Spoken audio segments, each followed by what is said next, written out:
My dear crystal lovers, welcome back to the channel. If you are new around here, my name is AM. I'm a small business owner and I have an online shop at AVIUVI.com where I specialize in finding and selling the most unique and amazing and ethically sourced crystals from all over the world. But we are still at the plant house. This is in the suburbs of Denmark. Normally we live in Copenhagen, but we're still on our holiday vacation here. And that means that we are definitely gonna hit the thrift shops in this area. Thrift shops in suburban Denmark are really good.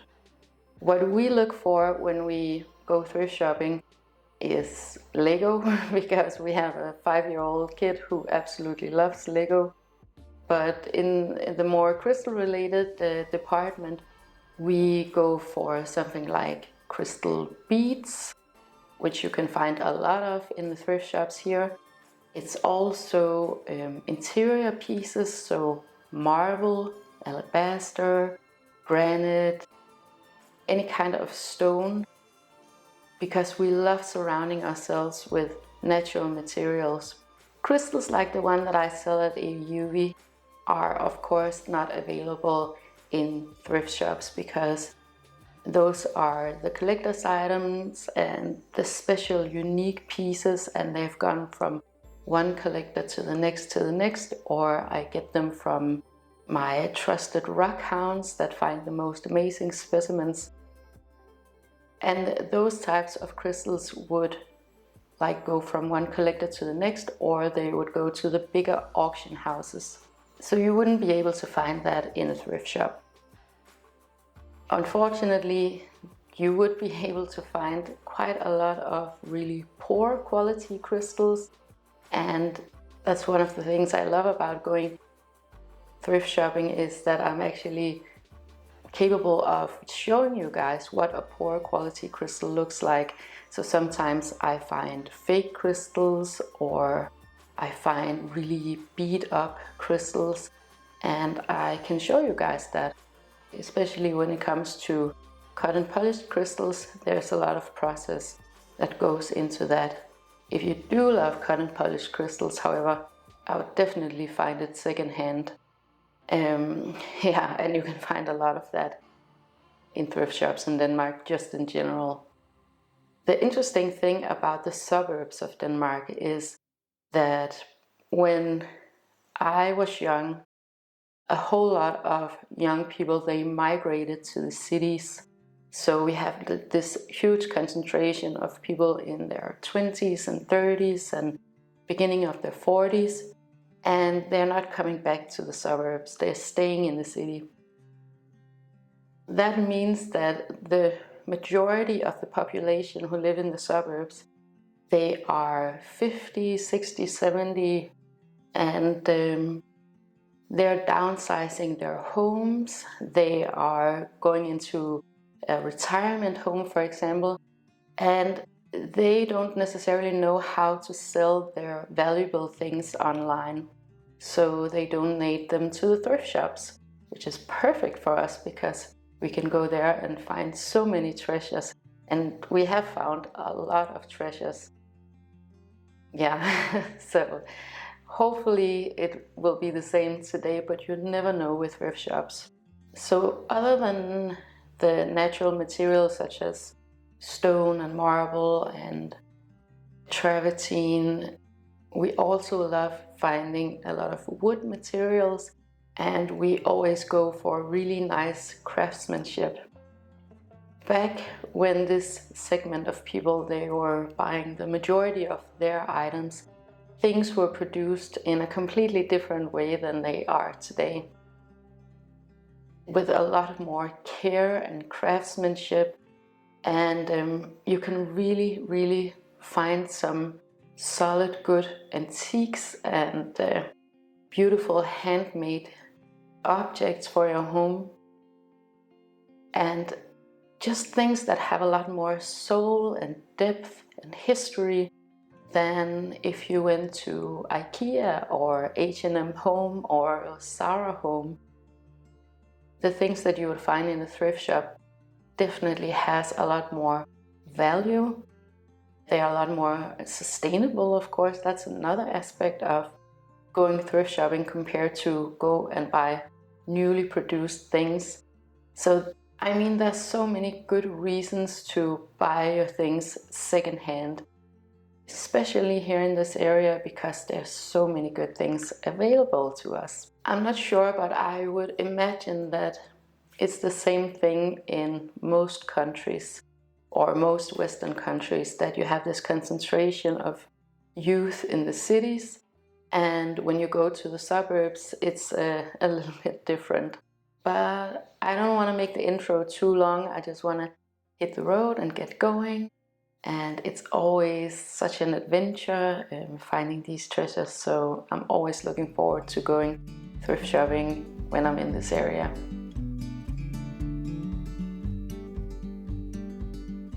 I'm gonna start off by showing you the bad stuff, and then I'll get to the good part in a minute. In the thrift shops, you can obviously find a lot of different things. Some are good quality from seniors who have moved into smaller spaces and donated their carefully curated collection to thrift shops. But among the more current items, there's quite a lot of valueless crystal jewelry, pocket crystals, and low quality clusters, where I think what's happening is that younger consumers just get really tired really quickly of these things.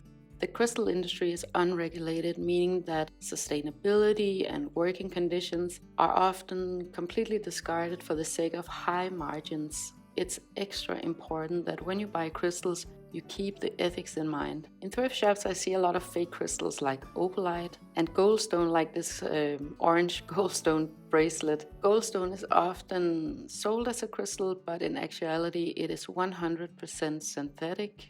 This silicon carbide is also passed off as a crystal, but actually it is industrial garbage. Then there are synthetically colored rocks like these that are used for decor, and stones with cheesy statement words carved into them. Cheap jewelry and figurines that people have bought on vacation but don't really want. Salt lamps like these two I see a lot of. They are sold as Himalayan salt lamps, but they're actually from Pakistan. Again, it's something that is really inexpensive and cheap and easy to buy and get a high margin on if you are a crystal seller. But it's not all bad when it comes to crystals in thrift shops. If you do enjoy pocket stones, there are a lot of genuine ones to choose from, like this tiger's eye and this actually pretty nice yellow calcite. And if you know your crystals, you can actually find great crystal jewelry too, such as this hematite necklace. And if you're looking for antique and vintage fine jewelry in gold and silver with semi-precious stone, you can definitely be lucky in a thrift shop. For example, this silver and amber pendant for only $15. And I actually regret not getting this one because it was pretty unique.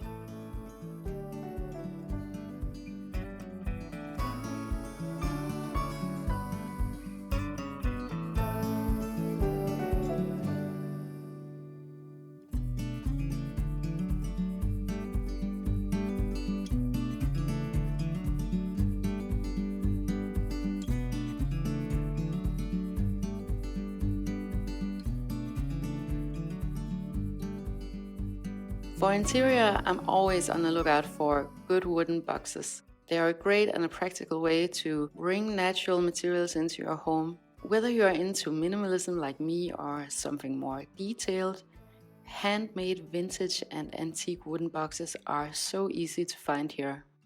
That also goes for home accessories or furniture like this little bamboo stool, mid-century teak wood furniture, and this handmade triangular wooden shelf. Caning and basket weave I find is also a really nice way to warm up a space.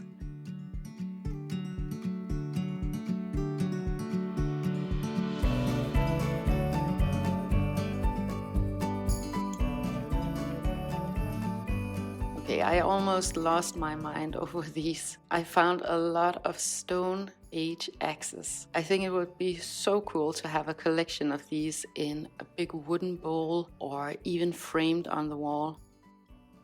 Here's a very beautiful green marble box. I kind of regret also not getting that one. And if you're in luck, you can find antique furniture with marble or granite tops like these. I was actually more interested in the big green glass ball. The furniture is not my style, but I can definitely appreciate the beautiful craftsmanship that went into making this. I'm always on the lookout for this 80s marble. You can find kitchen utensils and candle holders, lots of awesome trays and cake stands. Not all is in perfect condition though, and I personally only pick the good pieces that are really good.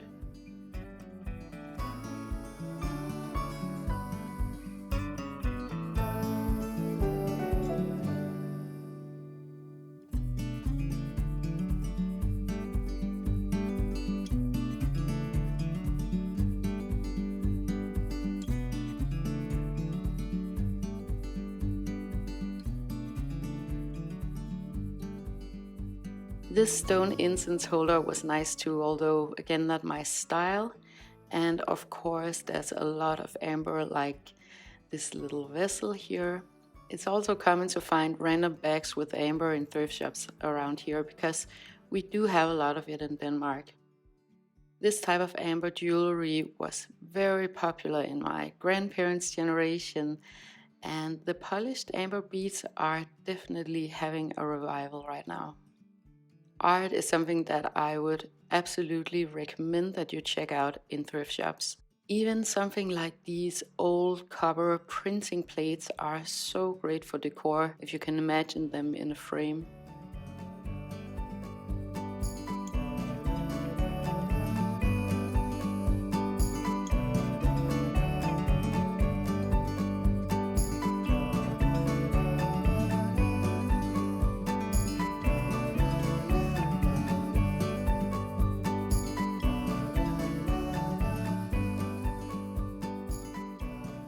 And I love the style of these old apothecary bottles. Sometimes you can even be lucky enough to find them with the original label on. And these big crockery pickle jars are also so great for planters and for kitchen utensils and like wooden spoons. So many stoneware and porcelain treasures that you wouldn't find in a regular store. I mean, you can create such an interesting and personal space for yourself with these objects. Just imagine if you bought all of these things that I just shown you and decorated a home completely from scratch, how interesting and inspiring it would be to live in.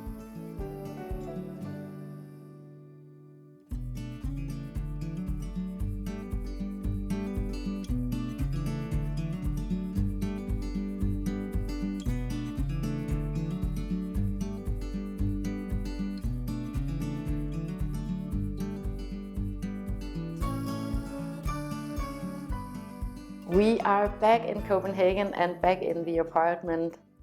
I have so much stuff to show you guys because I was super lucky in the thrift shop. And I have some wood to show you, some different wood pieces.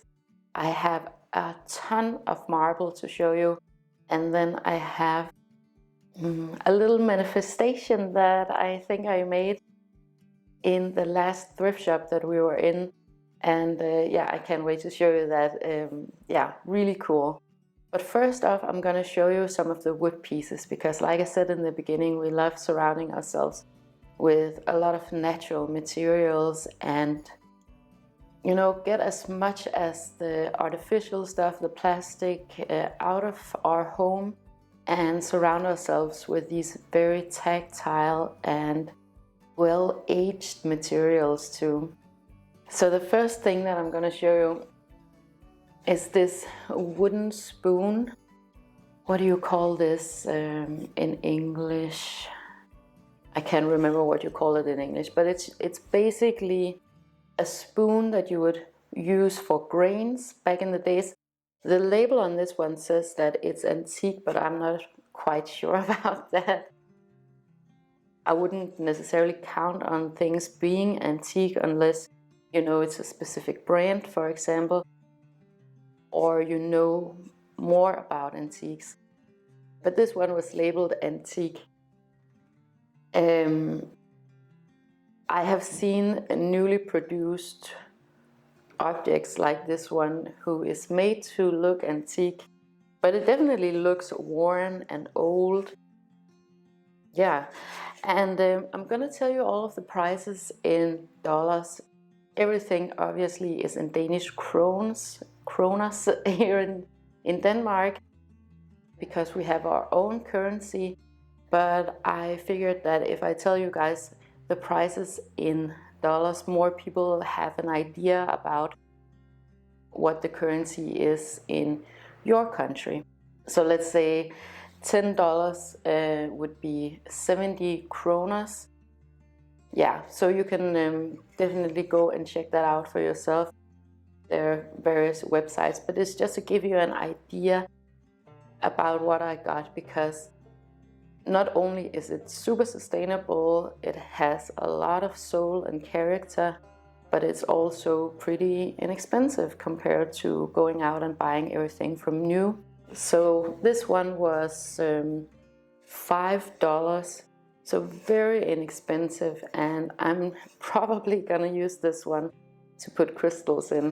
I especially love it when it's a raw, like whole piece of wood, like this spoon right here, and there are no like glue or nails in it. So I'm super happy about this.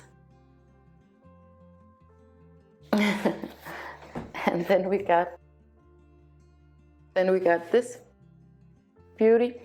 This is I think it's a piece that is inspired by something called sættekasser, which is actually drawers that typographers would use back in the days, or newspapers would use to put in all of the types in. If you can imagine this as a drawer, and you would have the different letters in it.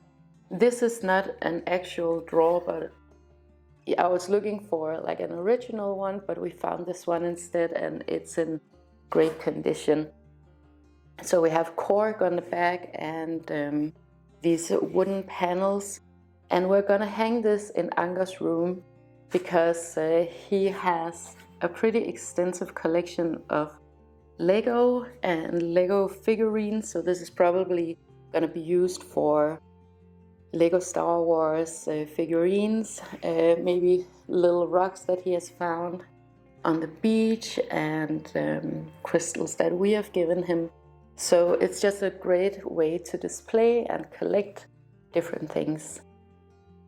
I guess I'm still on the lookout for a real sættekasser, because they are actually quite cool, and I would love to have it in the living room, for example, too, for displaying our various collections of things. I actually can't remember the price of this one, but I know that it was super cheap.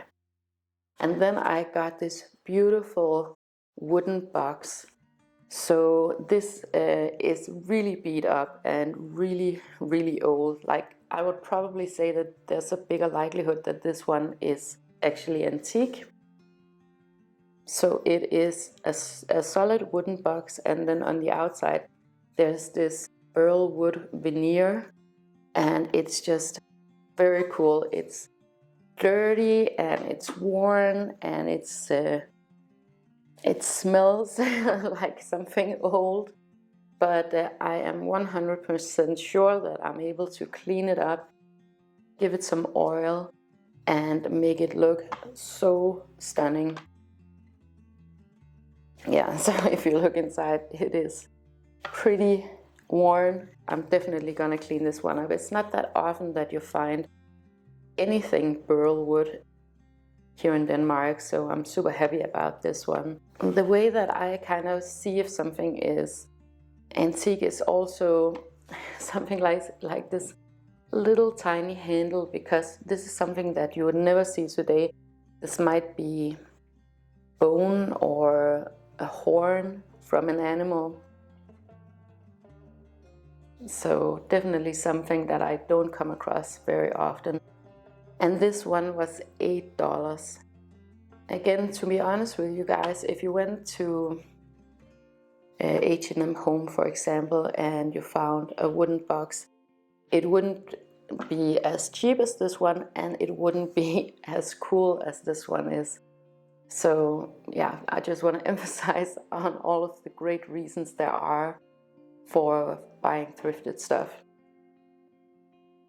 I didn't end up buying any actual crystals, although there were some that were quite good.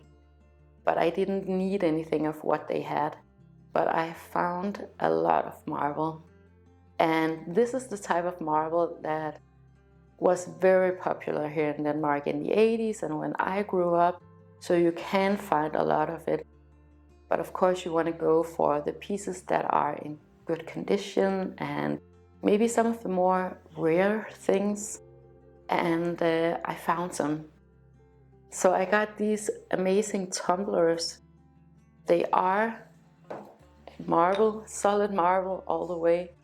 And there were 8 of them, but it was only these 4 that were in good conditions. The other ones were permanently damaged by age and by being used. So I got these 4, and I'm not gonna use them as tumblers. I'm thinking I might use them for serving food in, so breadsticks and different snacks. Yeah, so we're definitely gonna make a lot of use out of these. And that's the thing again, I don't buy thrifted items that I'm not actually gonna use. I would much rather leave it for someone else. But I think the patterns on this type of marble is just super cool and very textural, and it gives a lot of personality to a space.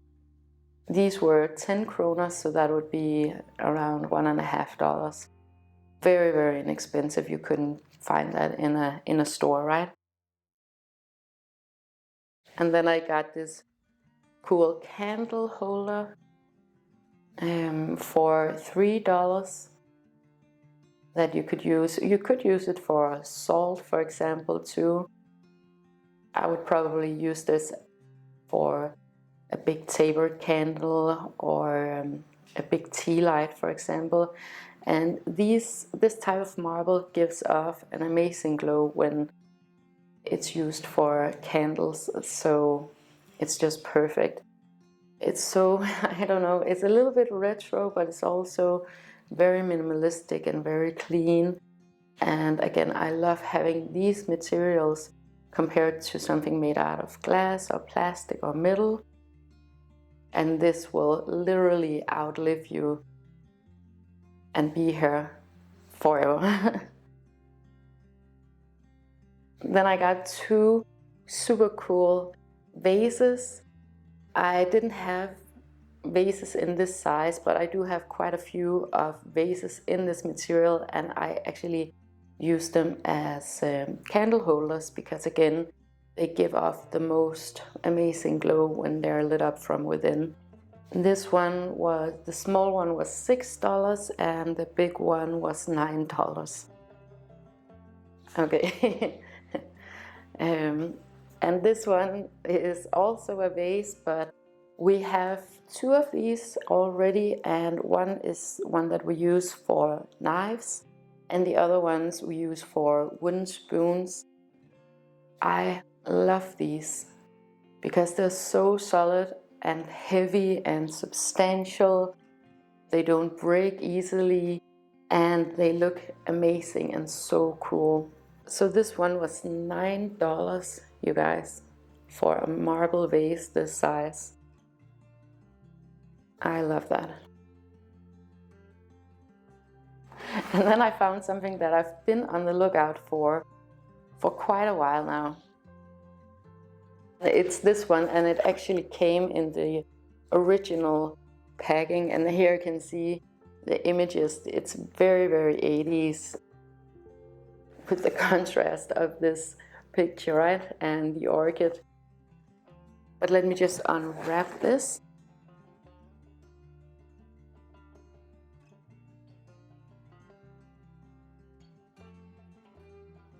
It's a little bit dusty, but it actually looks like it has never been used. So this is a cheese bell, and with a glass top and a marble bottom right here. And I am probably gonna use this one mostly for cookies and for cake and bread. So for displaying delicious things in our kitchen. By the way, if you hear some noise in the background, it's because the guys are playing with Legos in Anker's room. Yeah, so, but you know, that's how it goes here. But I just thought this was so cool, and I thought it was so fun to see it in the original packaging. The cheese bell was $14, and I know you can get marble cheese bells in H&M, but I have no idea what they cost. But this is way more fun in my opinion. So the last piece is this marble vase that came in the original packaging too. This was the most expensive one. This one was $22. And again, you can see the image, how 80s it is. Yeah, so let me just unpack this. Okay, so here we go. And it's in perfect condition, this one. It has been used, I can see it has been used for flowers, but it's just in very good condition, and that's what you get with these natural materials. They don't age, or if they age, it just makes them look even more awesome. But I mean, this is not necessarily my style. I mean, it kind of goes with the lamp back here, but it's maybe a little bit more curvy than I would normally go for. We do have a pretty minimalistic style here, but I just thought this one was pretty awesome. So the last thing that I want to show you is definitely what I would consider to be a manifestation. You know, I talk a lot on this channel about manifesting and gratitude and abundance and how it's all intertwined. So the last thrift shop, or the last thrift mall, was where I found something really cool that has been on my wish list and was like the #1 thing that I wanted for Christmas. I didn't get it for Christmas, but I found it in the thrift shop. So let me just show you. So this is what happened. My #1 wish for the holidays was this china from Royal Copenhagen. It's a pretty special type of china because it's been out of production since '86, so it's very hard to come by. You can find it at auction houses, and you can find it at smaller antique stores, but you would never ever find it in a thrift shop. But let me tell you a little bit about this, because I think that this is the coolest and like most stylish china that this brand has ever made. It's the only porcelain that I would ever buy from this company, because I think it's the only cool type of porcelain that I've personally ever seen. It's called decor, which translates to wheat grain, and it is so beautiful. It has this ivory color right here with these little, you would call it a relief in Danish. I'm not sure what you would call it in English, but these little bumps all the way around, and it's very like transparent. It doesn't look old, it looks timeless, and it could be in production today because it is just completely timeless, effortless, and cool. And I love this so much. I'm not that interested in things like this, but this specific coffee set just speaks to me, and also the dinner plates and everything. But this was the coffee set. A ton of coffee cups, dessert plates, a serving plate, We have this adorable little milk jug, and this one for sugar, and everything is in perfect condition. It looks like it has never been used. So just to like tell you guys how wild it is. And I got all of this for $100, and normally what you would get for a china set like this one would, for $100, would be 6 of these coffee cups. So I got a really good deal on this. Right here I have 1, 2, 3, 4, 5, 6, 7, 8, 9 coffee cups plus 2 extra.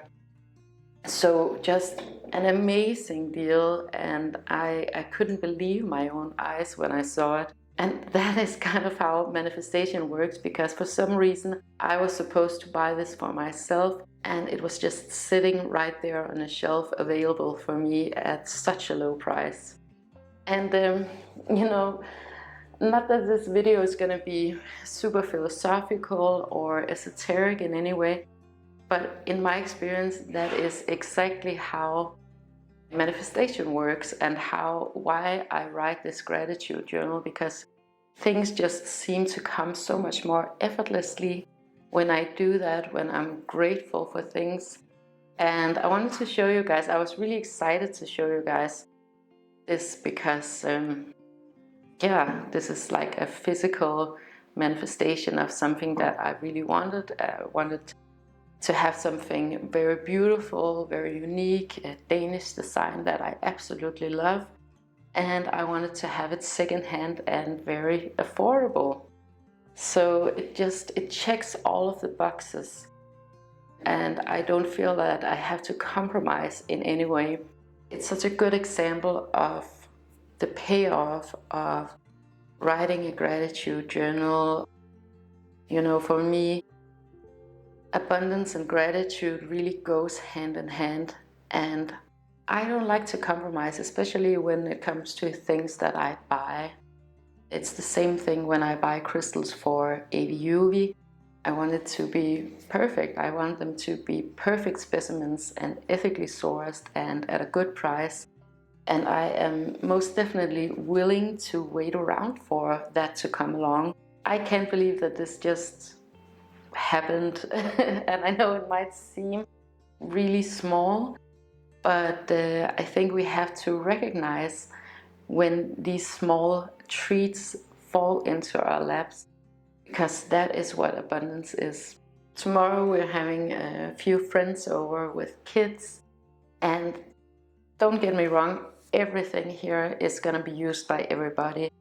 I don't want anything in my home that is too precious for the kids to use too. We're going to use this every single day, even though it's fine china.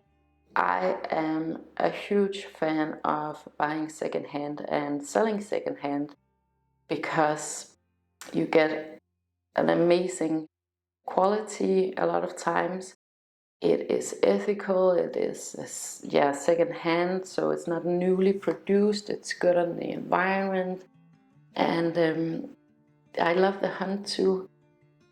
I know you guys, you watch a lot of these thrift shopping videos, and I love making them for you. So let me know in the comments if you enjoyed this one. I want to thank you so much for watching this video. And if you enjoyed it and you found it inspiring, please make sure to like and share and subscribe. It helps me to know what you guys want me to talk about, but it also helps others to find this if that is what they're looking for.